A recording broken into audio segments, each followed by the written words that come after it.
राधा वल्लभ श्री हरिवंश। राधा वल्लभ श्री हरिवंश। राधा वल्लभ श्री हरिवंश। राधा वल्लभ श्री हरिवंश।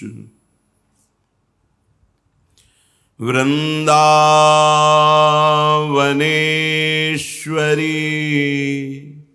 तवैव पदारविन्दं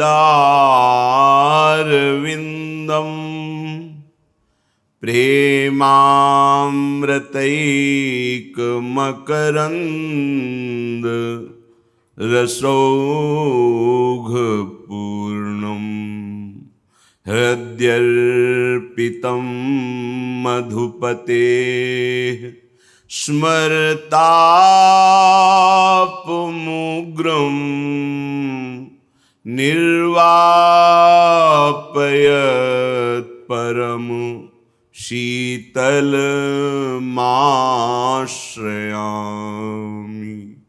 निर्वापयत् परम शीतलमाश्रयामि।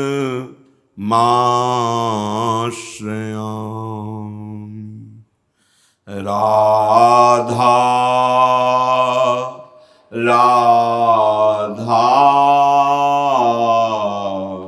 राधा राधा।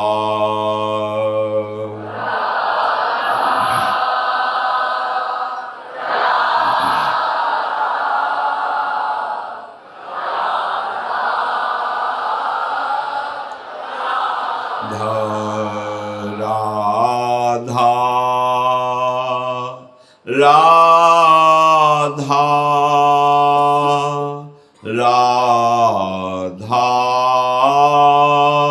राधा राधा।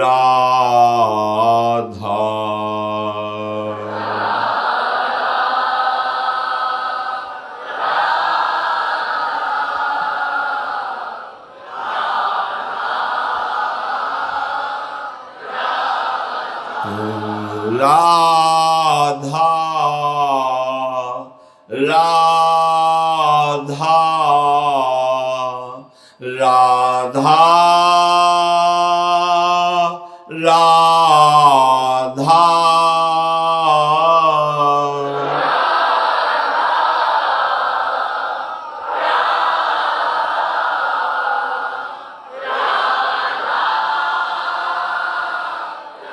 राधा राधा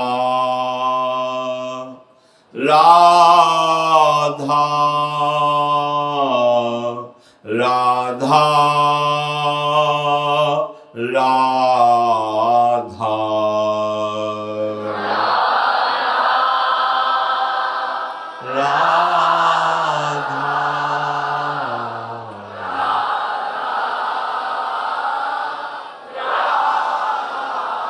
राधा। राधा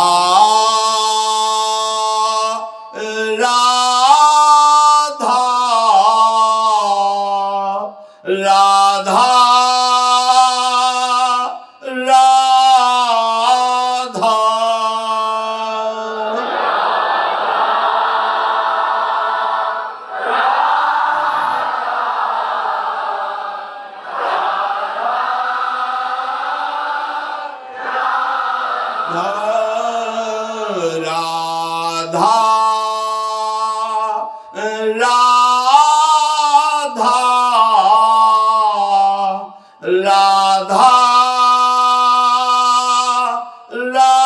राधा।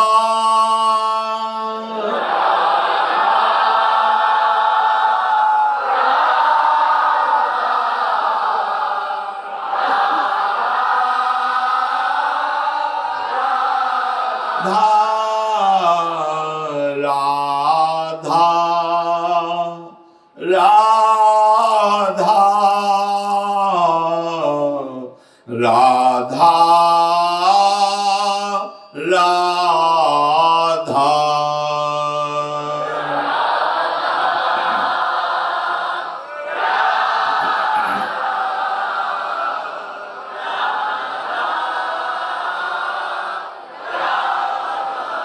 श्री राधा वल्लभ लाल की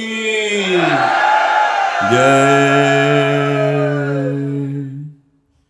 परम सच्चिदानंद घन प्रेमानंद स्वरूप नवनिभृत निकुंज महामहिम परम पावन श्री वृंदावन धाम, श्री वृंदावन धाम के लाड़िले युगल सरकार प्राणाराध्य श्री प्रिया प्रीतम जू समस्त हित परिकर निज परिकर। जब तक हमारे हृदय में दृढ़ता नहीं होगी स्वयं के निश्चय की, तब तक हम शुद्ध परमार्थ मार्ग को न जान पाएंगे, न चल पाएंगे, न अनुभव कर पाएंगे। बिना अनुभव की वो सब ऊपर ऊपर की बातें होती हैं और इन बातों से कोई द्वंद्वातीत नहीं हो जाता है।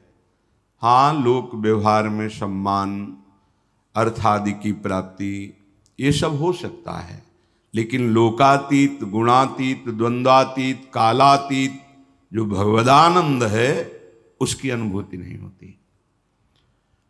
संत संग भगवदानंद के लिए भगवान अवसर करके देते हैं, कृपा करके देते हैं। यह अवसर दिया है, जाओ अब मनुष्य योनि में तुम भगवद आराधन करके इस आवागमन चक्र से मुक्त हो जाओ, इस दुखालय से मुक्त हो जाओ।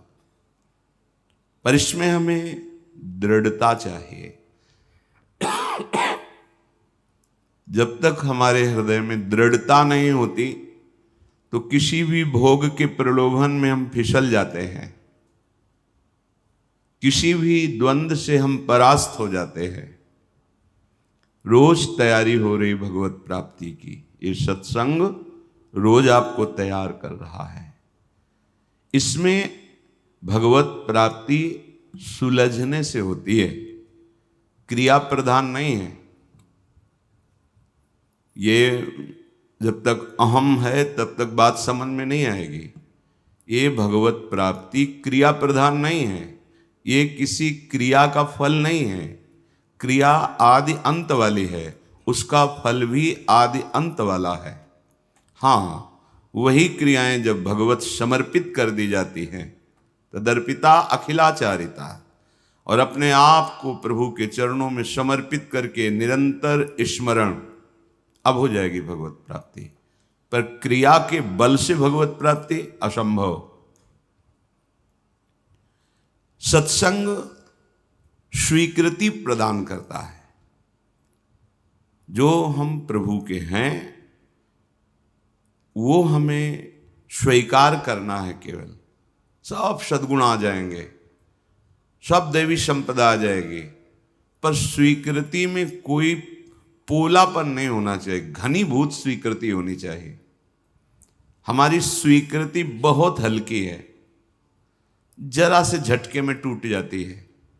अपमान का झटका, मान का झटका, सुख प्रलोभन या दुख का भय छूट जाती है। श्रीपाद प्रबोधानंद जी महाराज कह रहे कि संकल्पोति प्रणय विवस्याद्य में भूदकस्मात् श्रीमद्वृंदा विपिन वलये क्षेत्र संन्यासेव दृष्टा दृष्टम सकलमपि तद रक्षणार्थादुपेक्षि प्रत्यूहश्चेत्तदपि शरणं राधिका राम नाम। रमण भाव है, जो श्री राधा रमण जू का नित्य विहार स्थल श्री वृंदावन धाम है, मेरे हृदय में उनकी कृपा से सन्यास वृत्ति जागृत हो गई है। सन्यासी तो थे ही पहले, श्रीपाद प्रबोधानंद अब कौन सा नया सन्यास? बोले क्षेत्र सन्यास। संकल्पोति प्रणय, प्रण माने प्रेम।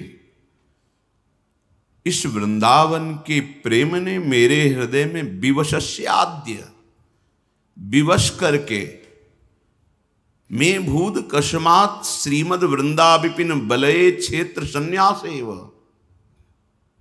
मेरे हृदय में नहीं था, पर इस प्रेम धाम वृंदा विपिन ने ऐसा मुझे आकर्षित किया है कि दृष्ट अदृष्ट सबका संन्यास तो पहले ही हो गया था, अब इसने क्षेत्र संन्यास का संकल्प उदय कर दिया है। क्षेत्र संन्यास ये बहुत दुर्लभ वस्तु है। कुछ भी हो जाए, मृत्यु से बढ़कर कुछ नहीं है। श्रीधाम वृंदावन को किसी भी स्थिति में अब हम छोड़ने वाले नहीं। क्षेत्र संन्यास कहा जाता है। पहले मृत्यु का वर्ण किया जाता है इसमें, इससे बड़ा कोई दुख नहीं है। किसी किसी को भगवत कृपा से विवेक से ऐसा भाव आ जाता है, निर्णय किया सब असार है, और किसी की परिस्थिति प्रकट कर दी जाती है। अब कोई आशा भरोसा ही हृदय में नहीं रहा, बस एकमात्र आश्रयदाता श्रीधाम वृंदावन है। अब मृत्यु पर्यंत श्रीधाम वृंदावन का आश्रय है। शरीर से भी हम नहीं जा सकते, चाहे कुछ भी हो जाए। जैसे पूज्य श्री राधा बाबा के हृदय में जब भाई जी की कृपा से श्री वृंदावन का अद्भुत प्रेम रस जागृत हुआ, तो भाई जी से कहा अब हम वृंदावन जा रहे हैं। भाई जी ने कहा हम जाने देंगे तब ना जाओगे? तो उनका हाँ, आप रेल की टिकट नहीं कटाएंगे, क्योंकि अर्थ तो रखते नहीं थे बाबा। सन्यास धर्म की अक्षरशः नियमावली का पालन करने वाले महापुरुष, जीवन में जो नियम लिया आजीवन निर्वाह किया। एक बार भोजन तो एक बार ही, एक बार जल तो एक बार, 24 घंटे में एक बार भोजन एक बार जल, कभी नियम उल्लंघन नहीं किया। बहुत बड़ी धृति, बहुत बड़ा धैर्य। बाबा ने कहा हम पैदल चले जाएंगे, पूछ पूछ के रास्ता, आप हमें टिकट नहीं कटाएंगे, यही तो करेंगे ना?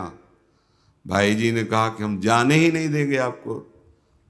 तो बाबा ने कहा कैसे नहीं जाने दोगे? अब हम जब सुबह होगा कल तो वृंदावन की यात्रा करेंगे। भाई जी मुस्कुरा बोले हम जाने ही नहीं देंगे। बात यही संपन्न हो गई।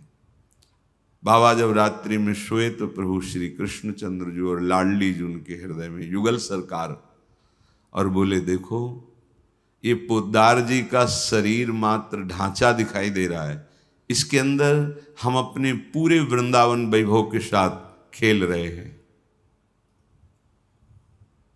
वो स्वप्न नहीं था, ना जागृत था, ना नींद थी, ना स्वप्न था।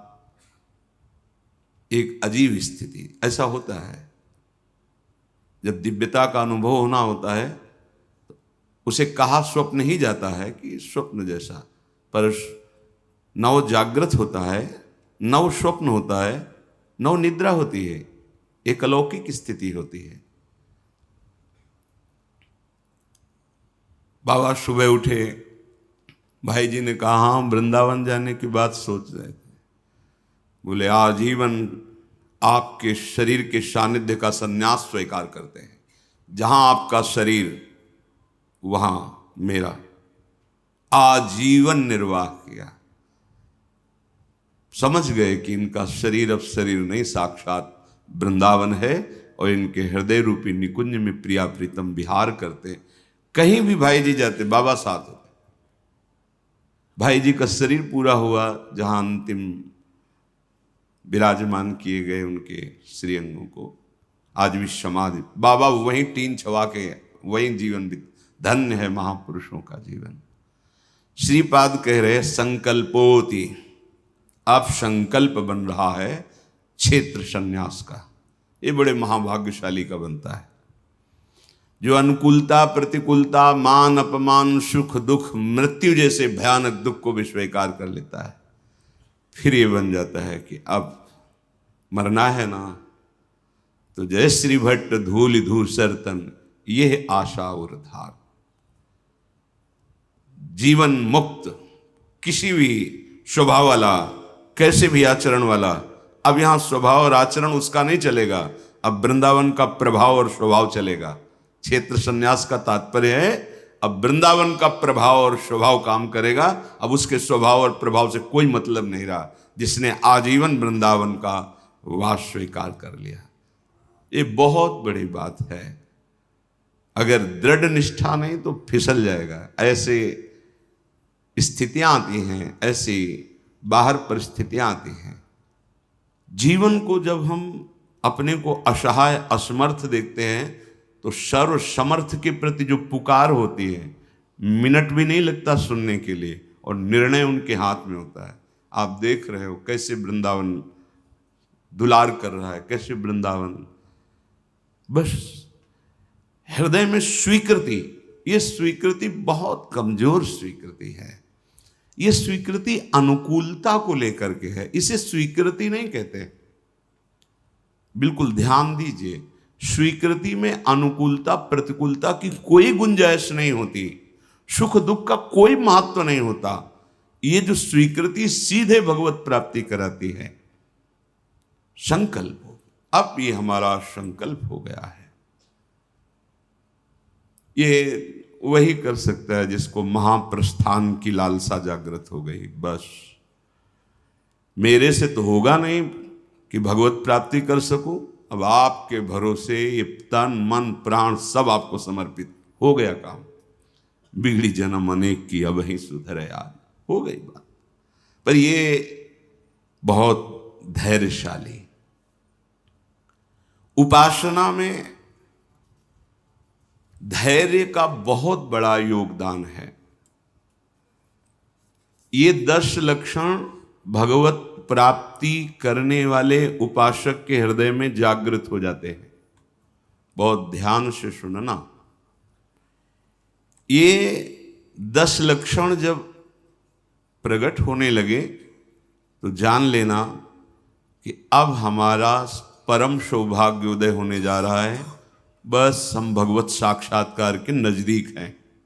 जब तक इन 10 लक्षणों में कमी दिखाई दे तो संभालो इन 10 लक्षणों को अपने जीवन में पक्का। इन 10 का पूर्ण होना मतलब भगवत साक्षात्कार होना। धृति क्षमा दमोस्तेयम शौचमिंद्री निग्रहा धीर विद्या सत्यमक्रोधो दशकम धर्म लक्षणम। धृति सबसे पहला है। धृति किसी भी प्रकार का संकट, अपमान, विपरीतता, प्रतिकूलता, दुख आ जाए, पर जो हमने भगवत प्राप्ति का लक्ष्य लिया है, चाहे गृहस्थ हो या विरक्त हो, भगवत प्राप्ति का लक्ष्य लिया है, अब वो नहीं छूट सकता, चाहे कुछ भी हो जाए। पहला लक्षण स्वीकृति इसीलिए कहा है। बहुत जोर की बात है, खुली वस्तु रखी है। बिगड़ी जन्म अनेक की अब वहीं सुधरे आज हो ही राम को। यह स्वीकृति बहुत बड़ी बात है। अपने लोग देहाभिमानी हैं तो क्रियाओं पर संतोष करते हैं, क्रियाओं पर विश्वास कर लेते हैं कि मैं एक कर रहा हूं, इसके फलस्वरूप ऐसा मिलेगा।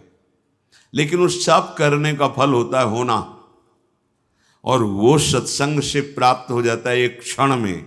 इसीलिए स्वर्ग सुख, मोक्ष सुख, फिर मर्त्यलोक के सुख की बात क्या, सत्संग के समान नहीं रखा गया। तात स्वर्ग अपवर्ग सुख धरी तुला एक अंग, तूलन ताहि सकल मिली जो सुख लव सत्संग। स्वीकृति बहुत जोर की बात है। पहला है धृति। धृति माने किसी भी प्रकार का कोई भी अपमान, तिरस्कार, निंदा, परिस्थिति, विपरीतता आपके मार्ग में आवे पर आपकी स्वीकृति पे अंतर नहीं होना चाहिए। इसे धृति कहते हैं। धृति ये बहुत आवश्यक है भगवत मार्ग के पथिक को। जो स्वीकृति की हुई है उस पे कोई विक्षेप नहीं पड़ना चाहिए, जो होना सो हो जाए, स्वीकृति नहीं बदलनी चाहिए। बस तुम्हारा ये था माम प्रपद्यन्ते तास तथैव भजाम्य हम। कोई भी परिस्थिति, कोई भी विपरीतता, कोई भी अपमान हमारी स्वीकृति में अंतर नहीं डाल सकता। मृत्यु स्वीकार करना अच्छा है पर स्वीकृति पे अंतर नहीं आना चाहिए। वही स्वीकृति भगवत प्राप्ति करा देगी। गोस्वामी जी बाद में सब बातें कह रहे, पहले कह रहे बिगड़ी जन्म अनेक की अब ही सुधरे आज। हमारी धृति इतनी कमजोर है कि प्रतिकूलता के आभास मात्र में हम छोड़ देते हैं। प्रतिकूलता तो है ही नहीं, प्रतिकूलता के आभास, शायद प्रतिकूलता आ जाए, इससे हम भाग पड़ते हैं। ये कायरों का मार्ग नहीं है भगवत प्राप्ति। अज्ञान को छोड़िए। क्या तुम प्रभु को छोड़ दोगे तो दुखों से बच जाओगे क्या? जो कछ लिखा लिलाट दुख सुख देह संग, भुगते गो जहां जाएगो या सिद्धांत अभंग। या सिद्धांत अभंग तजत क्यों धीरज प्राणी, यही धृति। तजत क्यों धीरज प्राणी, वृंदावन परिहरे प्रिया प्रीतम रजधानी। स्वामिनी जी के महल को, स्वामिनी जी के चरण आश्रय को छोड़कर तुच्छ विषयों की तरफ कदम बढ़ा देना, स्वीकृति आपकी बहुत कमजोर है। बिगड़ जाएगा, ये जन्म बिगड़ जाएगा। पता नहीं किस युग में ये स्वीकृति का अवसर मिलेगा कि नहीं मिलेगा। कितना भी संकट आवे, धैर्य नहीं छोड़ना। सब कुछ सहना है, राधा राधा कहना है। नियम बना लो, जीत जाओगे। काल पर भी विजय प्राप्त कर लोगे। विश्वास करो, ये मंत्र मान लो, सब कुछ सहना है, राधा राधा कहना। राधा राधा आपको सराहेंगे, आपको चाहेंगे, आप जो मर्जी आवे सो करो। सराहेंगे आपको, कोसेंगे नहीं। आपको सराहेंगे और आपको ही चाहेंगे। हम आपसे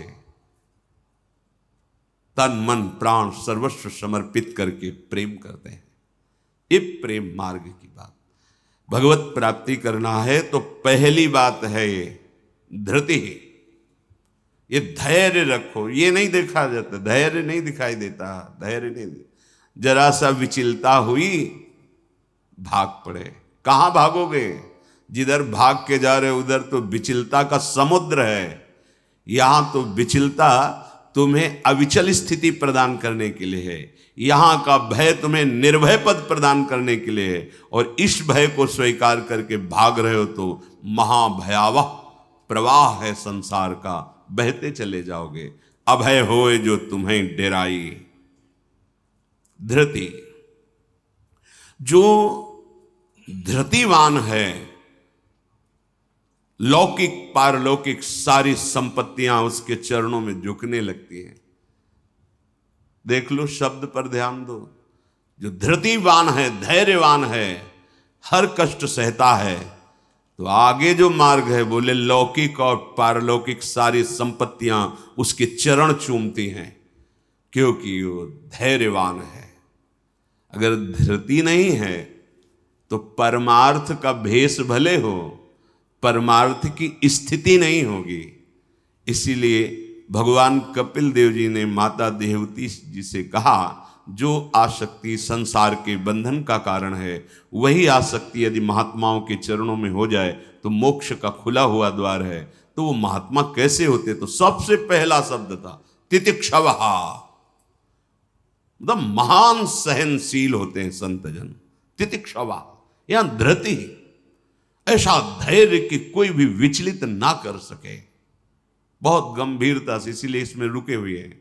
बहुत गंभीरता से पहला लक्षण है भगवत प्राप्ति का। जिसके अंदर ये 10 लक्षण आ गए तो भगवान प्रकाशित हो जाते हैं हृदय में, क्योंकि वही परम धर्म का स्वरूप है। भागवत धर्म में चलने वाले या कोई भी धर्म स्वीकार करें तो धृति जरूर आनी चाहिए। अगर धृति नहीं, आप पातिव्रत धर्म एक पत्नी व्रत धर्म, जो जहां जिस धर्म में, तो उसको धैर्य धारण करना पड़ेगा, बिना धृति के धर्म का पालन नहीं होता। फिर ये तो परम धर्म, महाभागवत धर्म, प्रेम धर्म, इसमें तो कष्टों की परवाह करे तो योद्धा कैसा। अगर अनुकूलता, प्रशंसा, मान और सुख की चाह है तो परमार्थ का पथिक कैसा। अभी भ्रम में है वो। किसकी अनुकूलता, किसकी अनुकूलता? शरीर की, चाहे जितना अनुकूलता देते रहो ये नष्ट होगा, इसकी अनुकूलता नहीं। श्री कृष्ण अनुकूल लेन, श्री कृष्ण की अनुकूलता को देखो कि हमारे शरीर, मन, वाणी, चेष्टा प्रभु के अनुकूल हो। उसके लिए तुम धैर्यवान बनो, चाहे जितनी निंदा हो, अपमान हो, तिरस्कार हो, संकट आवे, विपत्ति आवे, परवाह नहीं, तो हर विपत्ति संपत्ति बन जाएगी। देख लेना, लिखा है कि जो धैर्यवान होकर परमार्थ में चलता है तो लौकिक और पारलौकिक सिद्धियां और सफलता उसके चरणों में आ जाती है। श्री राधा किंकरीणाम लुठति चरण यो रद्भुता सिद्ध कोटि, करोड़ों प्रकार के वैभव सिद्धियां उसके चरण दास्ता में आ जाती, हाथ जोड़े खड़ी रहती हैं जब सेवा की आज्ञा हो। दूसरी बात है, दूसरा लक्षण है क्षमा। अपने साथ कोई बुराई कर रहा है, भगवत प्राप्ति करनी, तो संसारिक आदमी इन बातों को समझ भी नहीं सकता, क्योंकि उसका उद्देश्य अंतःकरण धर्म में अहम ममत्व स्थापित करके भोगों को भोगना और उसी में सुखी होना है। अभी अज्ञान है, वो नहीं समझ रहा। ये परमार्थ के पथिक की बात है। क्षमा, ये इसलिए बोला, वो सामने वाला हमको ऐसा बोलता है, हम चुप रहेंगे। कैसे चुप रह सकते हैं? सामने वाला कौन है? अगर तुम संसारी हो तो संसार है, और परमार्थिक हो तो तुम्हारा आराध्य देव है। तुम्हारी वही तत्व दृष्टि होनी चाहिए जिसकी प्राप्ति के लिए निकले हो। कब करोगे? किस जन्म में करोगे? अभी इसी क्षण से अभ्यास शुरू करो। क्षमा, अपने साथ बुराई करने वाले को दंड देने या दिलाने की पूरी शक्ति होने पर भी, दंड देने या दिलाने की आज्ञा करते ही विध्वंस मच जाएगा, ऐसा होने पर भी ना तो शरीर से दंड दे, ना वचन से दंड दे, ना किसी से प्रेरित करके दंड। हम तो नहीं करेंगे, पर तुम देखो, तुम हमारे शिष्य हो, हम तो सह गए, तुम्हें नहीं सहना चाहिए, जाओ। तो बात एक ही हो गई, बात एक ही हो गई। आप उसको दंड देना चाहते हैं तो आपके अंदर क्षमा बल नहीं है। करत जे अनशहन निंदक तिनहु पे अनुग्रह, ना इस लोक में तुम्हें दंड मिलेगा और ना परलोक में दंड मिलेगा। मेरे अपमान, मेरे निरादर, मेरी निंदा, मेरे तिरस्कार का तुम्हें कहीं दंड ना मिले। तुम्हारी बुद्धि शुद्ध हो, स्वस्थ रहो और भगवान प्रसन्न हो। ये है परमार्थ के पथिक का हृदय। विचार करो, जो अनशहन करके निंदा कर रहा है, अपमान कर रहा है, तिरस्कार कर रहा है, उसके लिए ठाकुर हरिदास जी के कोड़े पे कोड़े वो बरसा रहे निर्दयी, और कह रहे हरि बोल कहता है। तब ऐसी पीड़ा में भी मुस्कुरा के कहते हैं, भगवान बड़े कृपालु हैं, तुम्हारा मंगल करेंगे, क्योंकि तुमने भी कहा हरि बोल हरि बोल। तो ये 2 अक्षर हरि नाम तुम्हारी जिह्वा पे आया, अब मुझे विश्वास हो गया कि भगवान तुम्हारा मंगल कर देंगे। ये है महाभागवत की स्थिति। कितना भी अपमान, कितना भी क्लेश या निंदा करे, उसके लिए ना मन से अमंगल भाव हो, ना वचन से हो। देखो, पूरी शक्ति है, पर ऐसे ऐसे महापुरुष हुए हैं कि अगर वो संकल्प कर ले तो क्या ना हो जाए। इतना उनके पास भजन बल है, तप बल है। साधारण आदमी उनका अपमान करके पीट के चला जाता, वो बताते भी नहीं कि किसने पीटा है, कभी नहीं। वो कभी लौट कर भी नहीं देखते किसने ऐसा क्यों किया है। क्यों?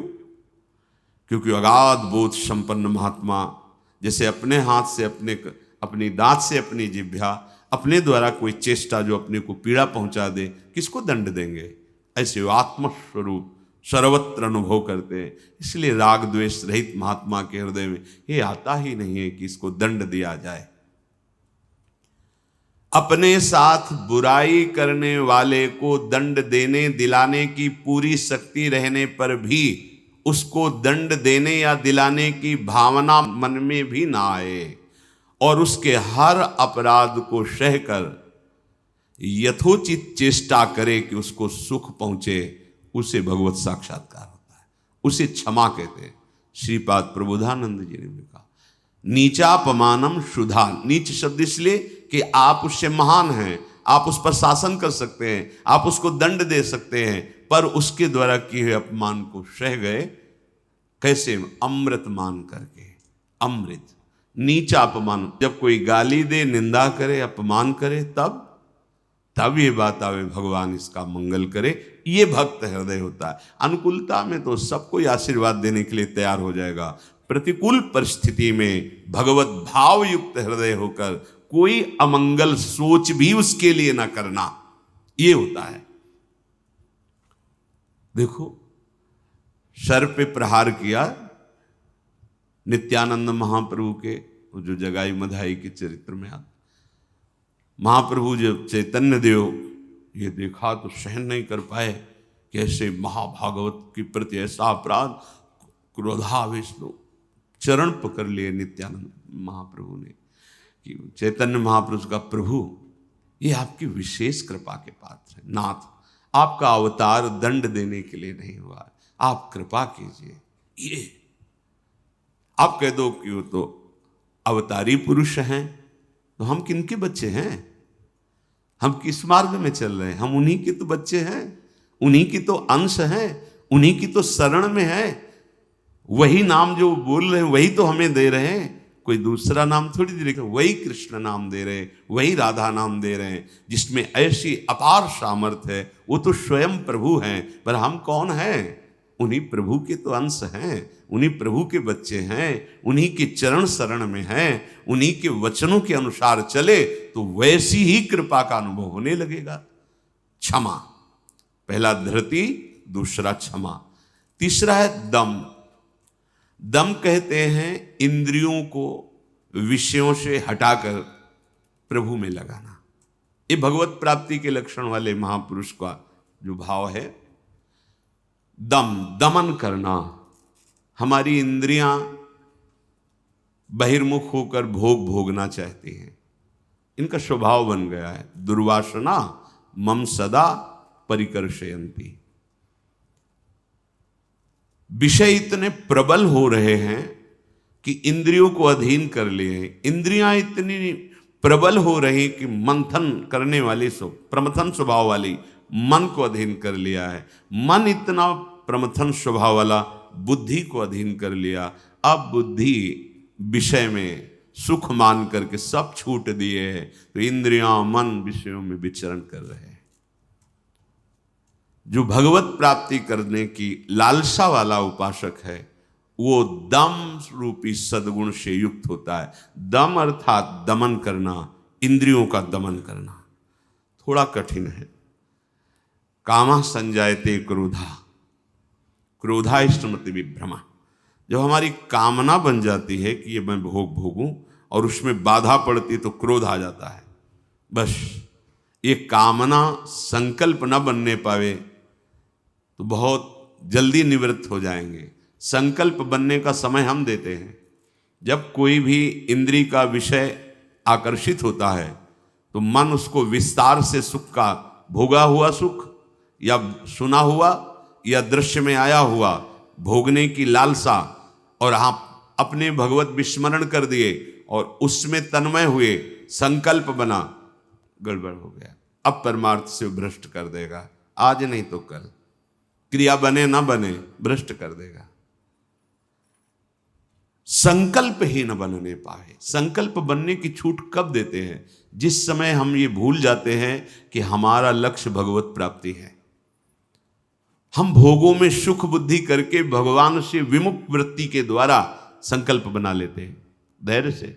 जब हमको ये पता है कि इन भोगों में सुख नहीं, सुख तो सुख सिंधु प्रभु के नाम रूप में है, तो संकल्प कैसे बन गया? भगवत विमुखता के कारण संकल्प। वो क्षण भगवत विमुख हुआ, वो समय भगवत विमुख में जा रहा है, इसलिए आपका संकल्प बन रहा है। अगर नाम जप कर रहे हैं आप और आपका लक्ष्य है कि मुझे प्रभु के चरणारविंद की प्राप्ति करनी, तो आप इंद्रियों का दमन स्वाभाविक कर लेंगे। बहुत सरलता सहजता से इंद्रियों का दमन हो जाता है। हमारी स्वीकृति ठीक नहीं है, इसलिए जैसे एक दिन एकांतिक में चर्चा हुई थी, आप वैष्णव हैं, आप भगवत दासत्व के चिन्हों से युक्त हैं, आप भगवत प्राप्ति का मार्ग स्वीकार किए हो, चाहे गृहस्थ हो चाहे विरक्त। अब आपके सामने मांस परोसा जाए, आप खाएंगे? बिल्कुल ना, अंदर से ना बाहर से चेष्टा ही नहीं होगी। क्यों? क्योंकि आपकी स्वीकृति नहीं है। ठीक है, मदिरा ना अंदर से ना बाहर से स्फुरण ही नहीं होगा उसको पाने का। क्यों? आपके अंदर स्वीकृति ही नहीं। लेकिन बेविचार, मैथुन, गंदी बात, क्या आपकी ऐसी स्वीकृति है जैसे मदिरा और मांस के प्रति है तो उसी पंक्ति में, पर आपने इसके लिए स्वीकृति छोड़ दी, आपने इसकी गुंजाइश रख ली। अब आप गिर जाएंगे, आपकी इंद्रियां आपको गिरा देंगी। दूसरे की जरूरत नहीं, आपका मन ही आपको परेशान कर देगा, भ्रष्ट कर देगा। क्या आपकी ऐसी स्वीकृति है? और है तो आप बोलो, आपके सामने मांस परोसा जाए, मदिरा रखी जाए, तो क्या अंदर से स्फुरण होगा? स्फुरण ही नहीं होगा। आप देख लो ना, स्फुरण ही नहीं होगा और आपकी भौं चढ़ जाएगी। आपको पता नहीं आप ये क्या, या तो उठ के चल देंगे, बिल्कुल संभाषण भी नहीं करेंगे। ऐसा ही जो शास्त्र विरुद्ध आचरण है, सबके प्रति क्यों नहीं हो रहा? जो हमारे शास्त्रों में भगवत प्राप्ति के विरुद्ध आचरण बताए गए, आप उनको एक लाइन में ही बताया गया है। आप उन शब्दों में दो को तो मान लिए, त्याज्य, स्वीकृति ही नहीं उनके प्रति कि हम वैष्णव हैं, भगवत दास हैं। तो फिर व्यभिचार, मैथुन, ये गंदी चेष्टाएं, इसको उस पंक्ति में क्यों आप स्वीकृति में रख लिए?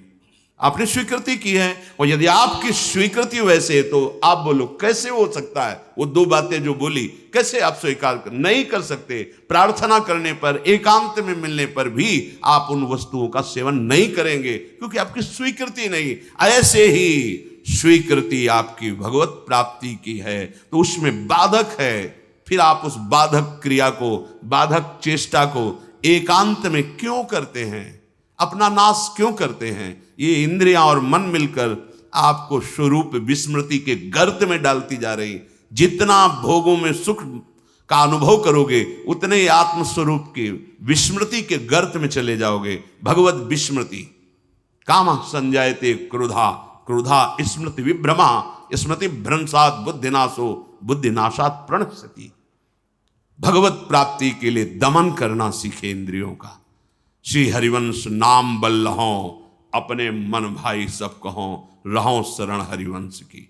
भगवत शरणागति और नाम जब दमन कर सकते हो इंद्रियों का, संकल्प बन जाएगा तो फिर बहुत मुश्किल पड़ेगा, क्योंकि क्रोध प्रकट हो जाएगा। जिस इंद्री के संयोग सुख में आप तन्मय हो रहे हो, उस इंद्री सुख में बाधा पड़ेगी तो आपके अंदर राक्षसी भाव जागृत हो जाएगा। आप कुछ भी कर सकते हो, उस समय मन आपको अपने अधीन किए, आप राक्षसी बुद्धि से युक्त हो जाओगे। बहुत सावधान।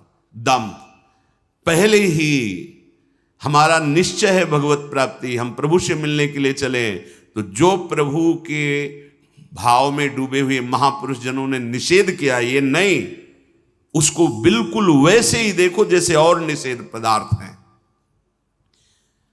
दम शब्द से है इंद्रियों का निग्रह, पर इंद्रियों का निग्रह होता है मन के द्वारा, और मन इंद्री दोनों मिल मना खष्टान इंद्रियाणि प्रकृति स्थान कर सेती, तो बची बुद्धि। अब बुद्धि शुद्ध हो तो मन पर अंकुश लगावे, लगाम खींचे, तो इंद्री रूपी घोड़े सहज मार्ग में आ जाएं। सहज मार्ग है भगवत मार्ग, विषम मार्ग है संसार मार्ग। बहुत सावधान। और बुद्धि तभी शुद्ध रहेगी जब हर क्षण प्रभु का स्मरण करेगी।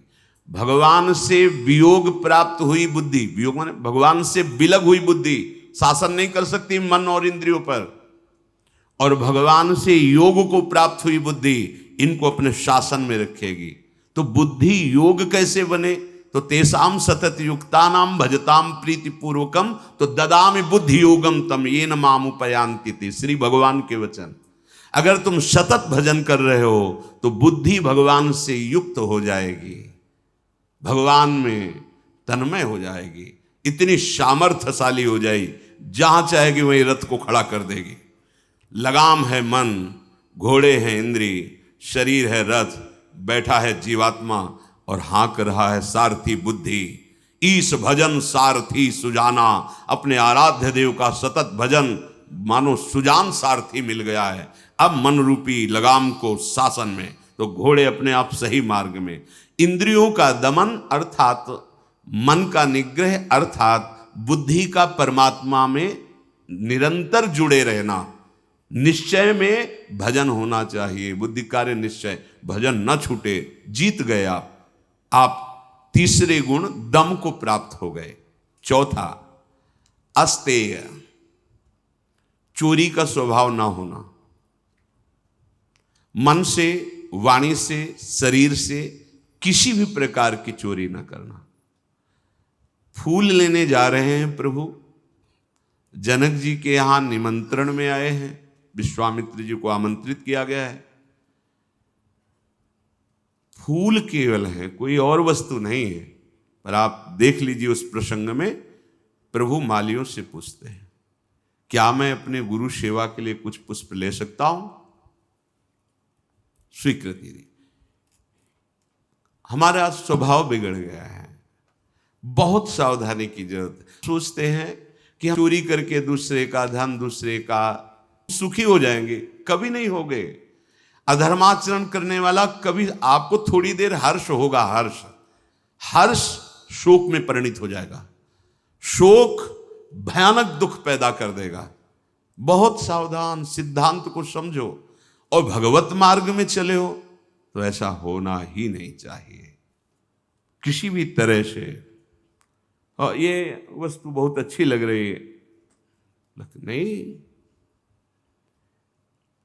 आज जो हमारी व्यवस्था कर रहा है कल व्यवस्था, हम व्यवस्था के लिए भगवत मार्ग में आए क्या? हम तो भगवत आनंद के लिए आए हैं। शरीर और मन प्राण उनको समर्पित है, वो जाने। किसी भी तरह की मन से, वाणी से, शरीर से चोरी नहीं होनी चाहिए।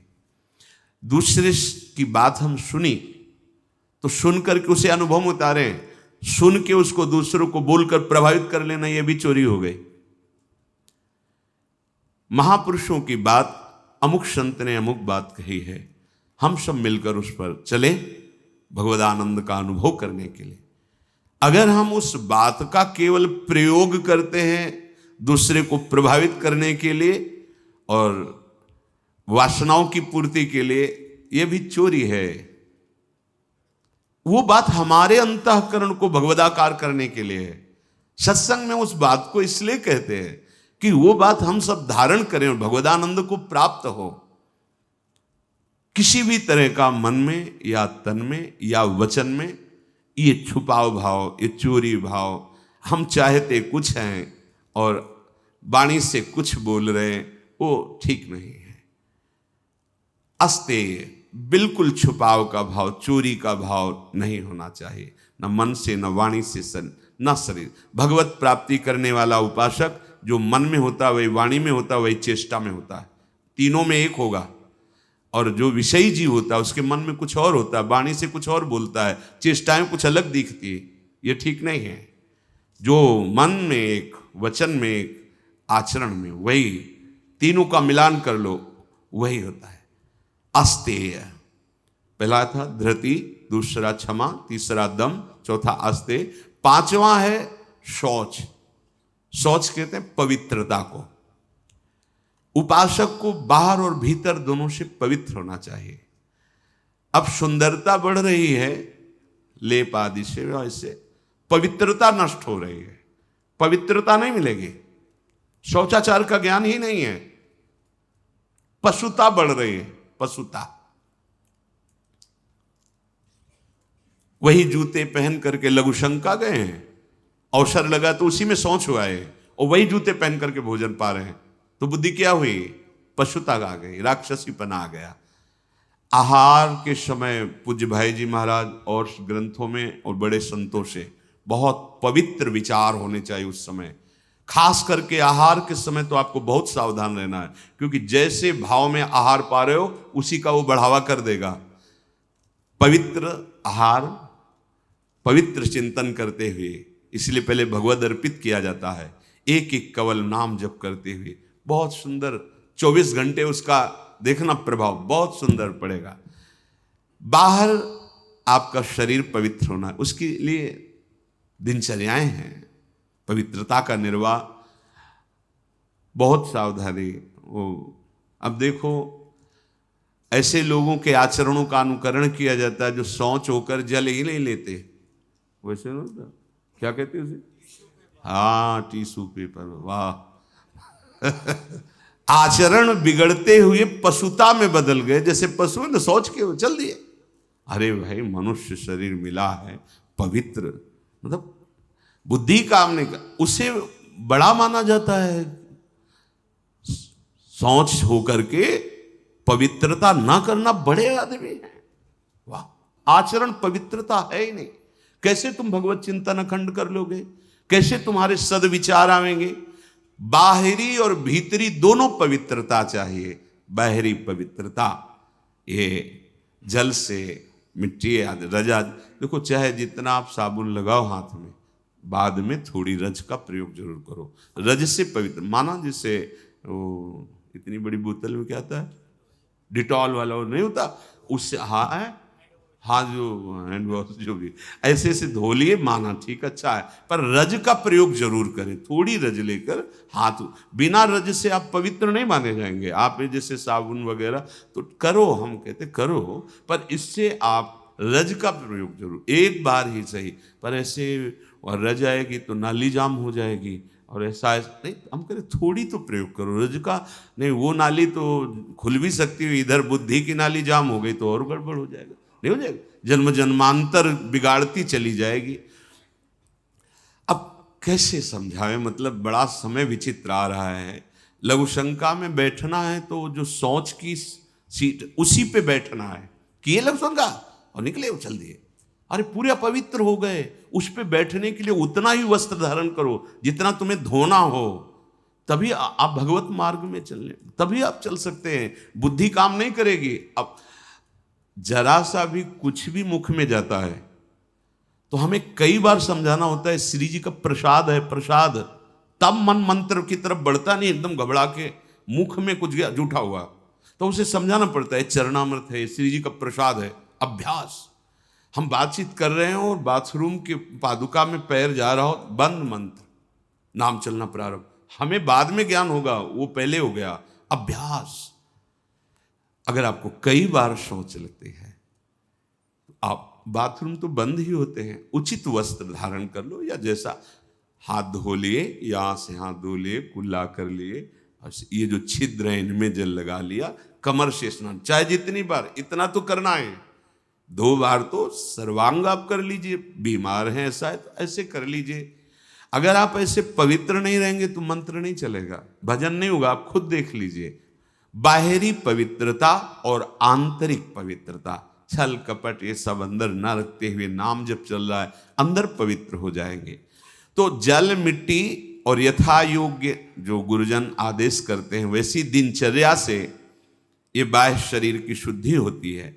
राग द्वेष दंभ कपट वैर अभिमान, इन विकारों का नाश होने पर अंतःकरण स्वच्छ होता है। ये विकार सब नष्ट हो जाएंगे। सत्संग सुनते रहिए, नाम जप करते रहिए। तो ये शौच अर्थात पवित्रता बाहरी और भीतरी दोनों आवश्यक है।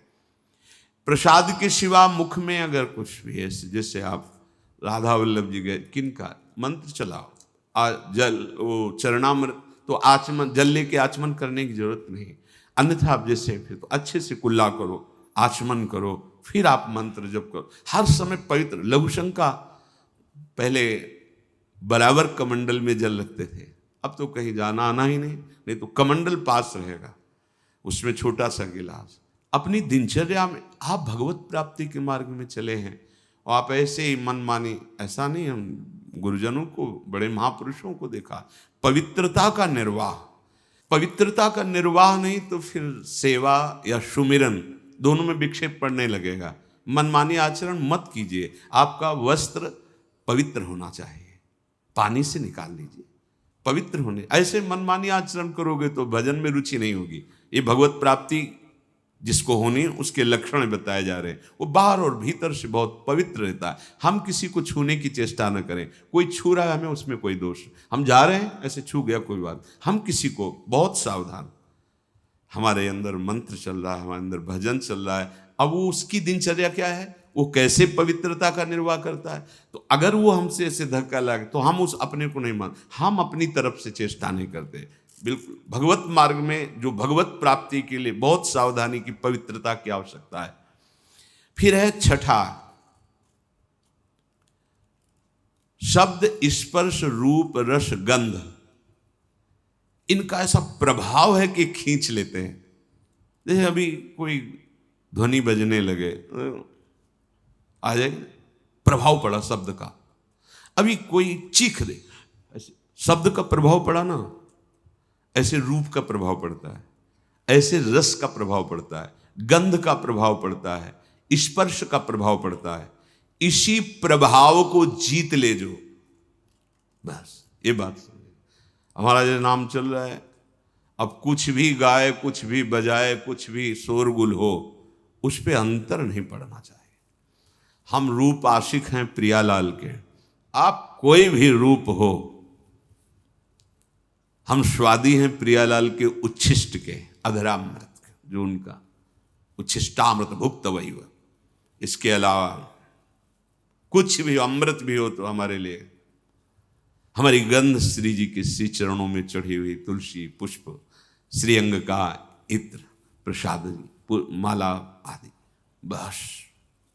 इससे क्या होगा, शब्द स्पर्श रूप रस गंध पर आप विजय प्राप्त कर लेंगे।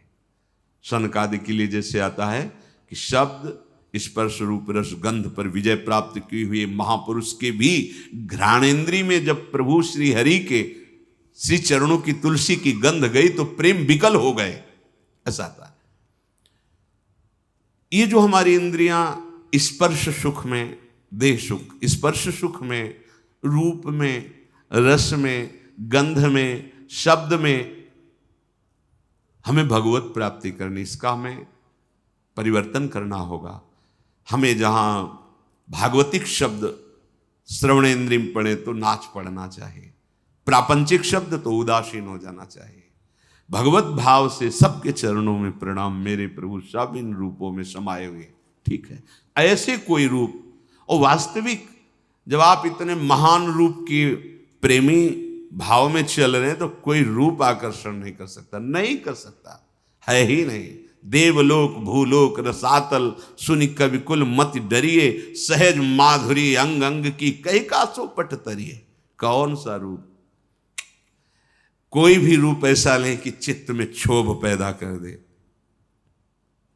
कई बार विनोद में कहा है कि जैसे मकान में आग लग जाए तो कैसा दिखाई देता है, ऐसे ही जो रूप आशिक प्रभु के होते हैं, कहीं भी कोई भी रूप बहुत सुंदर वो नहीं। जितना सौंदर्य यहां से ब्रह्मलोक तक है, हमारे प्रभु के सौंदर्य सिंधु के बिंदु के एक सीकर से है। कोटि काम मूर्छित हो जाए ऐसे तो लालजू महाराज हैं। एक काम पूरे त्रिभुवन में तांडव मचाए हुए है।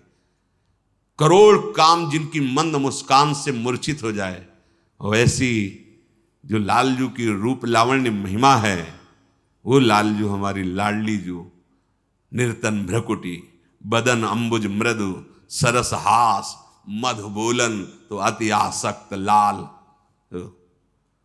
अब ऐसे रूप के आशिक, ऐसे रूप की चाह करने वाले किसी रूप में वो प्रभावित हो जाएंगे। ये जो छठवां है इंद्रिय निग्रह, अर्थात शब्द स्पर्श रूप रस गंध, ये जो इंद्रिय के, ज्ञानेन्द्रिय के 5 विषय हैं, इन किसी विषयों को भी भगवद विमुख होकर स्वीकार न करें। प्रभु से अर्पित है। जैसे विशेष विशेष गंध हैं, पर अगर प्रभु को अर्पित नहीं तो हमारी घ्राणेन्द्रिय उसे वो आ रही पर उसका महत्व नहीं है। और प्रभु में अर्पित है, हमारी प्रियाजू के श्री चरणों में चढ़ा हुआ है, ये पुष्प है, ये इत्र है, ये माला उनके श्रीअंग, अहो भाग्य, बार बार वो जीत जाएगा। फिर उसके घ्राणेन्द्रिय को लुभायमान नहीं कर सकता। श्रवणेन्द्रिय यदि प्रभु के जस को सुनने के लिए बावरों सो रस में फिरे, खोजत नेह की बात, तो विश्व का कोई भी शब्द उसे आकर्षित नहीं कर पाएगा। और रसेंद्रिय यदि प्रभु का केवल उच्छिष्ट भोगती है, वाकेंद्रिय केवल प्रभु के जस में है, आप जीत गए शब्द स्पर्श रूप रस गंध। बहुत सुंदर बात है, हम यहीं फंस जाते हैं। देखो, एकांत में आप कौन सा शब्द सुनते हैं? बिल्कुल खुली बात है, सभा में तो हम गान कर रहे हैं, लेकिन एकांत में कौन शब्द आपको प्रिय है? अगर एकांत में आपको नाटक, नौटंकी, नाना प्रकार के प्रापंचिक विषय सुनने और देखने में रुचि है, तो भी आप इंद्रिय निग्रह नहीं कर पा रहे हैं। अभी आप भगवत दर्शन की लालसा वाले उपासक नहीं हैं। समझिए, आपका लक्ष्य भगवत प्राप्ति है। आप अपने मन को समेट कर इंद्रियों सहित भगवान के चरणों में समर्पित करने की तैयारी कर लिए। आप कुछ नहीं, अब तो विश्वम्बर भगवान को समर्पित कर दो, पूरा विश्व वो देखे, आप उनको देखो, आप उनके चरणों का चिंतन करो। ये जो भगवत प्राप्ति के लक्षण की बात है, ये जन साधारण नहीं समझ सकते, इसलिए सावधान करके कह रहे हैं। आपका लक्ष्य बन गया भगवत प्राप्ति, तो आप ऐसे शब्द न सुने जो आपके मन को खींच ले, ऐसे रूप को न देखें जो रूप राशि के दर्शन के लिए हृदय लालायित करना चाहते हैं हमारे मन को, हमारी इंद्रियों। ऐसा कोई रस, ऐसे कोई घ्राणेन्द्रिय का विषय, ऐसा कोई स्पर्श जो आपको भ्रष्ट कर दे अपने मार्ग से, सावधान। पर जो भगवत प्राप्ति की लालसा वाला होता है, वो शब्द, स्पर्श, रूप, रस, गंध, इस पर विजय प्राप्त किए होता है या विजय प्राप्त करना चाहता है। सातवां धी है। धी अर्थात बुद्धि। आपका आहार सात्विक होगा, संग सात्विक होगा, शास्त्र सात्विक होंगे, वार्ता सात्विक होगी, तो आपकी बुद्धि भी सात्विक हो जाएगी। जो रोज सत्संग सुनता है, सत शास्त्रों का अध्ययन करता है और प्रभु का नाम जप करता है और विचारवान है, विचारवान, वो बुद्धि भगवत प्राप्ति के योग्य हो जाती है। ध्यान दीजिए, जो रोज सत्संग सुनता है, सत शास्त्रों का स्वाध्याय करता है, भगवत भजन अर्थात नाम जप करता है और विचारवान है, कोई भी चेष्टा, कोई भी क्रिया बिना विचारे नहीं, विचार बिना विचारे जे करें चे पाछे पछताएं। हमें विचार करना है। ये जो हम सोच रहे हैं, जो हम करने जा रहे हैं, शास्त्र सम्मत है? नहीं, तो फिर नहीं। जिसमें निरंतर प्रभु में मन लगाने के सहयोग हो, ऐसा बुद्धि निश्चय करने वाली, वो भगवत प्राप्ति की योग्य हो जाती है। हमें वही सुनना है, वही देखना है, वही बोलना है, वही चेष्टा करनी, जिससे हमारा भजन बढ़े, भजन सुरक्षित रहे, भजन पच जाए। ये सारा क्षेत्र बुद्धि का है। बुद्धि में विवेक है, वो बढ़ाएगी भजन, बचाएगी और पचा लेगी। जैसे भजन का भी अपच होता है, मैं इतना इतना, तो आगे दिखाएगी, देखो वो महापुरुष, इतना भजन, इतने दैन्य, धिक्कार है हमारे जीवन को, अभी उतना तो है नहीं, अहम ऊपर से आ रहा है, वो दबाती रहेगी, तो भजन पचता रहेगा। कौन सी बुद्धि? जो रोज सत्संग सुनती है, शास्त्र स्वाध्याय, नाम जप और विचारवान है, ऐसी बुद्धि भगवत प्राप्ति की योग्य हो, अर्थात निश्चय।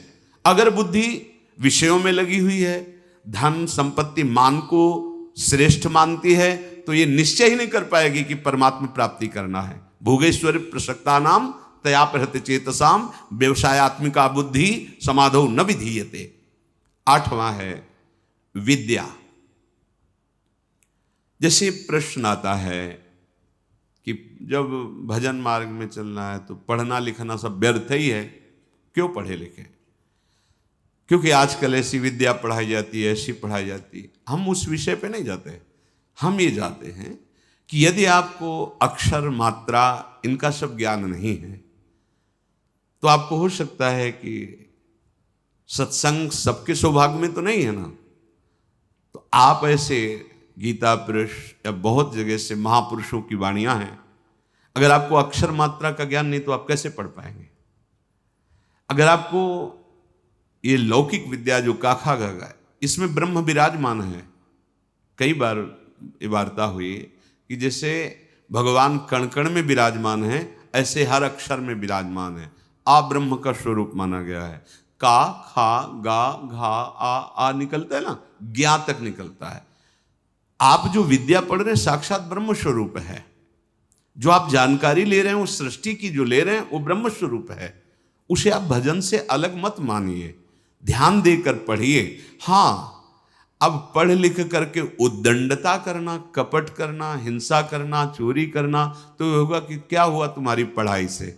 आप विद्या से, जैसे विद्या विनयम ददाति, विनम्र होता है, गंभीर होता है, बुद्धि उसकी निर्णायक होती है, प्रवीण होती है। पर यदि भ्रष्ट आचरण करोगे तो वही विद्या अविद्या का रूप धारण कर लेगी। तो विद्या निषेध नहीं है, अविद्या निषेध है। आप खूब अच्छे से पढ़िए, आप खूब पदाधिकारी बनिए, समाज की सेवा करिए, आप जानकारी लीजिए। ये जगत भगवत स्वरूप है। अगर आप अभी से प्रमाद कर लिए तो भजन में स्थिति है नहीं। हम देखते हैं जो बच्चे पढ़े लिखे हैं ना, तो एक बार समझा दो तो कदम सोच समझ के रखते हैं। हाँ, हम ये कहते हैं यदि ऐसी रति है कि राधा राधा राधा राधा राधा सत्संग और नाम जप करते हुए आप तो सच्ची मानिए सब शास्त्रों का ज्ञान अपने आप हो जाएगा। पर ऐसा बहुत ही कठिन है, कोई बिरला ऐसा जो ऐसे चल पाए, नहीं तो इसलिए पढ़ना आवश्यक है। विद्या जब आपके अंदर अक्षर मात्राओं का ज्ञान होता है, उसमें विषय भी रखे जाते हैं। आप संस्कृत पढ़ सकते हैं, आप ये पढ़ सकते हैं, आप ये अलग अलग विषय रखे जाते हैं। जैसे अपने जब पढ़ रहे थे तो एक विज्ञान का विषय था और एक आर्ट का विषय था, कॉमर्स का विषय था, नहीं अलग अलग, कि आप संस्कृत ले सकते हो, आप अंग्रेजी ले सकते, ऐसे कई विद्या। अगर हमको अक्षर मात्रा और ठीक ज्ञान है तो हम वेद का स्वाध्याय कर सकते हैं, आगे हम संस्कृत पढ़ें, हम अपने शास्त्रों को पढ़ सकते हैं। अब ऐसा क्या कि शास्त्र तो आते नहीं, भजन में रुचि नहीं, तो आपके अंदर ज्ञान स्फुरित कैसे होगा? हम उन महात्माओं को देखकर बोला कि का नहीं पढ़े लेकिन एक क्षण भी नहीं नाम छोड़ रहे, तो सारा ज्ञान जागृत हो गया उनको। यही अपने वृंदावन में पूज्य मथुरा दास जी थे, वो खुद कहते थे, ए जी हमने कभी स्कूल का मुंह नहीं देखा, अर्थात कभी स्कूल नहीं गए। ओ 50-50 श्लोक महाभारत के एक साथ बोलते चले जा रहे हैं और फिर नंबर बाय नंबर उसका अर्थ बताते चले जा रहे हैं। ये सब क्या हो रहा है? बड़ा विचित्र है। जब हमारा चित्त प्रभु में जुड़ जाता है तो प्रभु पूर्ण है, तो कोई भी ऐसा ज्ञान नहीं जो उसके अंदर। पर अभी खेलने कूदने की अवस्था में प्रमाद स्थिति के कारण वो आड़ लेते हैं कि हम भजन करेंगे और विद्या नहीं पढ़ते, इसलिए पढ़ना चाहिए। पढ़ो। अब हमारी समझ में आया है कि पढ़ो, अपने को पहले दिनचर्या में लाओ, माता पिता के अधीन रहो, शास्त्र की बातें समझने के लिए विद्या का अध्ययन करो। कोई पद मिलता है तो समाज सेवी बनो। अधर्म का त्याग करते हुए धर्म पे चलने वाला महात्मा ही माना जाता है, चाहे वो गृहस्थ में हो चाहे विरक्त में हो। इसलिए विद्या ही अध्यात्म विद्या की तरफ ले जाती है। आप पढ़े लिखे हो, हमारी बात समझ रहे हो? नहीं समझ नहीं पाओगे। अब पढ़े ही नहीं तो निवृत्ति का अर्थ क्या समझ पाओगे? पढ़े ही नहीं तो प्रवृत्ति का अर्थ क्या समझ पाओगे? उनकी बात जाने दो जिनको लोक परलोक से कोई मतलब नहीं है, बस शुरू है भगवान नाम निरंतर, वो सिद्ध महापुरुष। अब कहाँ वृत्ति है? स्कूल जाने की रुचि नहीं, विद्या पढ़ने की रुचि नहीं, मोबाइल के पूरे इंजीनियर हैं छोटे छोटे बच्चे। हाँ, मतलब अभी इतने बड़े हैं, वो क्या सर्च करना है आपको बोल दो, बस बोलिए, आप वो सर्च किए बैठे। क्योंकि वायुमंडल ऐसा है, वातावरण ऐसा है, चार बच्चे जहां मिले तो बिना सीखे सब आने लगते हैं, उनको कुमार्गगामी प्रवृत्तियां। इसलिए विद्याध्ययन, शास्त्र स्वाध्याय, तभी वो अध्यात्म विद्या की तरफ बढ़ेगा। जिससे यथार्थ ज्ञान प्राप्त होता है उसे ही विद्या कहते हैं। नवा है सत्य। सत्य बोले, सत्य आचरण करे। असत आचरण, शास्त्र विरुद्ध आचरण नहीं। असत वार्ता। सत्य क्या है? भगवान हैं, सत्यनारायण हैं, सत्य श्री कृष्ण हैं। भगवत भाव से चर्चा करना, भगवत भाव से व्यवहार करना, ये सत्य आचरण होता है, ये सत्य वार्ता होती है। जैसा अंतःकरण और इंद्रियों में आपने निश्चय किया है वैसा ही बोलिए। उसमें छल कपट करके बनावटी शब्द दंभ वाले नहीं होने चाहिए। यह ध्यान में रखना चाहिए कि आप जो बोल रहे हैं उससे किसी के हृदय में ठेस नहीं पहुंचनी चाहिए। जो बोल रहे हैं उससे दूसरे को लाभ प्राप्त होना चाहिए। जो बोल रहे हैं वो यथार्थ सत्य होना चाहिए, कपट रहित, दोष रहित, अहित करने वाली वाणी नहीं होनी चाहिए। और 10वां है अक्रोध। कोई भी आपके प्रति कैसा भी बर्ताव करे, आपको क्रोध नहीं करना, यह नियम लेना है। इसमें दूसरा था क्षमा। क्षमा और क्रोध में अंतर है। जो हमारे प्रति अमंगल बर्ताव कर रहा है उसका मंगल हो, कभी अमंगल न हो, यह क्षमा है। अब जो हमें क्रोध दिला रहा है तो हमें नियम लेना कि हमें गुस्सा नहीं करना, वो दिलाएगा। देखो, जब आप परमार्थ पे चलते हो तो आपके अंदर और बाहर दोनों जगह ऐसी परिस्थिति पैदा की जाएगी कि आपको क्रोध आवे, आपके अंदर की वृत्ति बिगड़ेगी।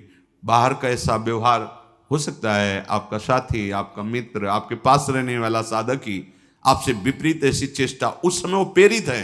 आपको देखना है कि इस समय प्रेरित है माया के द्वारा और वो मुझे गुस्सा दिलाने के लिए ऐसा विधान रचा गया, पर मैं गुस्सा नहीं होऊंगा। अगर सह नहीं पाते हो तो मौन हो, भाग जाओ वहां से, मौन हो कि भाग जाओ। वीरता मत दिखाओ। गुस्सा करना वीरता नहीं, सह जाना वीरता है, जैसे सह पाओ। बहुत संतों ने इस पर, जहां कोई आपको गुस्सा की बात दिलाने लगे तो अगर आप ये याद कर लो कि मेरी परीक्षा हो रही, मुझे क्रोध दिलाया जा रहा है, तो आप समझ जाओगे। पर बस यही रहे कि मेरी परीक्षा हो रही, मुझे गुस्सा नहीं करनी, नहीं, सोचते सोचते फिर कड़ुआ वचन निकलने लगेगा, फिर मारपीट भी होने लगेगी। पर सोचो, अपने साधुओं के साधक हो के एक दूसरे को गाली दे रहे, लड़ रहे, ये कोई साधुता है? ये कोई मार्ग? अक्रोध, क्रोध नहीं करना। नियम लेना पड़ेगा ना कि क्रोध नहीं करना, वो दिलाएंगे क्रोध। बड़े विचित्र विचित्र लीलाएं होती। 100 बार थूका, क्रोध नहीं आया, ऊपर से थूका। तो उन्होंने यही कहा कि आपकी तो बड़ी कृपा हुई जो एक दिन में 100 बार मुझे गंगा स्नान करने को मिला, 100 बार हमें स्नान करने का सौभाग्य मिला। ये हो सकता है हमारे साथ व्यवहार ऐसा हो कि जिससे हमें क्रोध आवे तो हमें तुरंत सोचना है। तुरंत वही सोच सकता है जो साधक है, ये मेरी परीक्षा आई है, नहीं मुझे गुस्सा नहीं कर, राधा राधा राधा राधा राधा राधा राधा, भैया राधा, बढ़ो आगे बढ़ो, गुस्सा नहीं कर रही। अक्रोध, अपनी कोई बुराई करके, अपना कोई प्रतिकूल व्यवहार करके क्रोध दिलाना चाहता है। आप अक्रोध, आपको गुस्सा नहीं करनी। क्षमा में और अक्रोध में अंतर है। हम गुस्सा नहीं करेंगे, पर क्षमा उसको मंगल मनाएगी। उसके प्रति कोई प्रतिकूल व्यवहार नहीं होगा और उसका मंगल होगा। मन वचन कर्म से इसको, हमारे प्रति जो अपकार किया, कभी इसको दंड ना मिले, ना भगवान दंड देना या लोक में दंड, उसे क्षमावान कहते हैं। बहुत बड़ा बल है ये साधु का, इसीलिए दूसरे नंबर पे है क्षमा। ये जो क्रोध है वो हमें दिलाने की चेष्टा कर रहा है, हम उसका मंगल भी मनाने वाला विषय नहीं। अब हमें इसमें सावधान रहना, गुस्सा नहीं होना। देख लो, आज नियम लियो लोगे, शाम तक कोई ना कोई ऐसा आपको गुस्सा बाहर से नहीं अंदर से आ जाए। परसों मिला था ना, उसने अब जलने लगे, गुस्सा आने लगी। परसों की बात या वर्षों की बात, मन है वो लाएगा अभी। अच्छा ऐसा मतलब, तो हमको क्या समझ रखा है? भगवान मतलब वो मना, गुस्सा आ रही ना, देखो इतना तो विलंब न करो, तो दंड दो जिसे 4 लोग देखे ना कि वैष्णव अपराध का क्या मतलब होता है। कहां गए? उसी समय अंदर वाली वृत्ति करो, नहीं मुझे गुस्सा नहीं होना, मुझे किसी का मंगल नहीं मनाना, क्योंकि मुझे भगवत प्राप्ति करनी। क्षमा और अक्रोध दोनों में भेद यही है। जो कुछ होता है मन में या बाहरी व्यवहार में, हमको उसे सहना है, क्रोध नहीं करना है। ये जो 10 प्रकार के लक्षण बताए गए, उपासक सावधानी पूर्वक इनको धारण करे। अगर ये लक्षण है तो भगवत प्राप्ति निश्चित है। पुनः पहला है धृति, अर्थात हम ऐसी स्वीकृति में रहें कि कोई भी परिस्थिति हमारी स्वीकृति को न नष्ट कर पावे। हमारा लक्ष्य है निरंतर भजन, हमारी स्वीकृति ऐसी जन्म में भगवत प्राप्ति। दूसरा, क्षमा। कोई कितना भी हमारे साथ व्यवहार, हम अंदर से उसका अमंगल नहीं होने, तो आप कहोगे ऐसा कैसे? वहां भगवान बैठे, सच्ची मानना। आपको लगता है वो तो अमंगल करता चला जाएगा? नहीं नहीं, तुम्हारी क्षमा सांप से भी बढ़कर उसको शासित करेगी।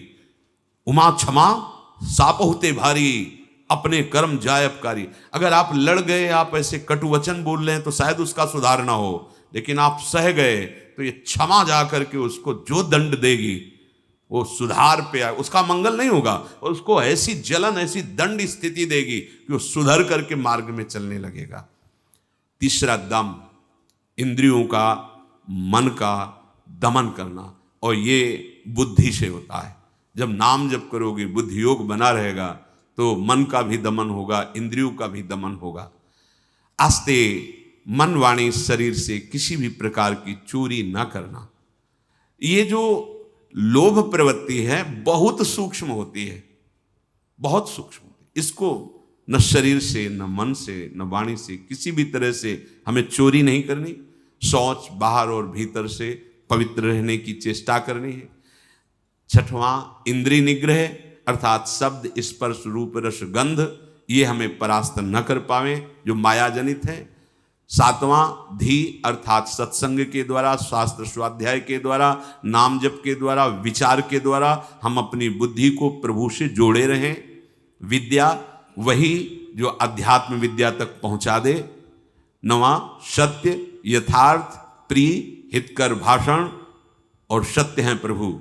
अगर प्रभु को लेकर आप वार्ता करते हैं, प्रभु को लेकर के आप अपने कार्य करते हैं, तो सब भगवत स्वरूप हो जाते हैं। 10वां, अक्रोध, किसी भी परिस्थिति में गुस्सा ना करना। अपने लोगों को रहता है कि गुस्सा से सुधार हो जाता है, मुझे लगता है कि नहीं होता, कि नहीं जैसे हम गुस्सा करते हैं तो सब संभल जाते हैं, नहीं होता, क्योंकि वो आसुरी प्रवृत्ति है। आसुरी प्रवृत्ति से ना अपना मंगल होगा ना सामने वाले का। हाँ, भगवत भाव रखते हुए अगर वो नाटक है तो कोई बात नहीं। गुस्सा का एक नाटक भी होता है, वो ऐसे से ऐसा, पर अंदर ना जलन है, ना अंदर द्वेष है, न घृणा है। ये आप देख लो। ऐसा नहीं कि भरपूर गुस्सा हो गए फिर इसके बाद सिद्धि दिखाई कि हम तो नाटक कर रहे थे। वो भगवान अंदर बैठे हैं, वही भगवत प्राप्ति की बात है। बिल्कुल उसके प्रति भगवत भाव है, बिल्कुल कोई जलन नहीं किसी तरह की, और किसी तरह की अभद्र वाणी नहीं है। और आप शासन, आप ऐसा नहीं करना चाहिए आपको, अगर आप ऐसा करते तो आप चलिए बाहर निकलिए, खड़े होइए, वो केवल सुधार के लिए माना जाएगा। जहां अंदर जलन नहीं हुई, अभद्र वाणी नहीं हुई, और आपका भगवत भाव है, ये अक्रोध स्थिति में भी ऐसा आप बाहर दिखा सकते हैं।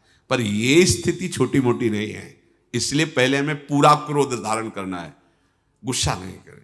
हमें लगता है कि अगर हम किसी से प्रेम बर्ताव तो माना वो अभद्र है, माना उसका दुष्ट स्वभाव है कि दब गया, लेकिन ये हमारा जो सत्य स्वभाव है अक्रोध, ये जब महापुरुष जन जो समभाव में अक्रोध स्थिति में रहते थे तो कहा नहीं जाता कि सिंह और गाय एक घाट में पानी पीते थे। उसका प्रभाव होता था कि पशु पक्षियों में भी हिंसा वृत्ति, उनके अंदर क्रोध का आक्रोश होता, वो सब शांत हो जाता था, क्योंकि वो द्वेष रहित, दोष रहित अक्रोध स्थिति को प्राप्त महापुरुष हैं। तो उनका ऐसा प्रभाव है कि पशु भी उस समय वैर त्याग करके समभाव में स्थित रहते थे। प्रकृति पर उसका प्रभाव पड़ता है। इसलिए ये 10 लक्षण भगवत प्राप्ति के लिए अनिवार्य है। अब आगे जो चर्चा होगी, इन 10 लक्षणों को कैसे प्राप्त करें, क्या उपाय करें जिससे ये 10 लक्षण हमारे अंदर आ जाएं जो भगवत प्राप्ति की। शेष चर्चा आगे। श्री राधा वल्लभ लाल।